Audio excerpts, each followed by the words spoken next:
Suction holder দিয়ে ফোনটা এখানে লাগিয়েছি, পড়ে যাওয়ার আগে আমাকে ভিডিওটা বানিয়ে ফেলতে হবে। So from now on, whenever I apply a lipstick or something on my lips, I thought of recording it. I don't have anything on my face, no skincare, no makeup, and whenever I'm just going out, I apply a lipstick. So I thought of making a lip combo. So the base lipstick that I'm gonna use does not suit me and I don't like that on me. So I'll be mixing it with something. This is for first lipstick. It's from Faces. It's the crayon and in the shade Dash of Pink. It's a very bright pink. Let's just... Guess what? My suction holder gave up on me anyway.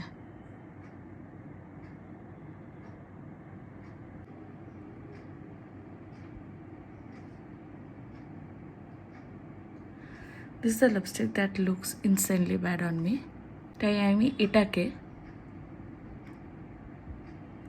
Lip লাইনারের মতো করে আর একটা বেসের মতো করে use করব। শুধু শুধু লাগালে আমাকে খুবই বাজে লাগে এবং এটা যথেষ্টই ডার্ক হয়ে গেছে। আমি ডার্ক করেই লাগালাম, তার কারণ পরের লিপস্টিকটা খুব intimidating. This is the K beauty lipstick. আর এই কালারটা খুবই একটা গ্রেইশ কুল টোন্ড ব্রাউন, যেটা খুবই ইন্টিমিডেটিং, যে কারণে আমি বেস কালারটা খুব ডার্ক করে লাগিয়েছি। See, it looks really nice. No? So yeah, that's that.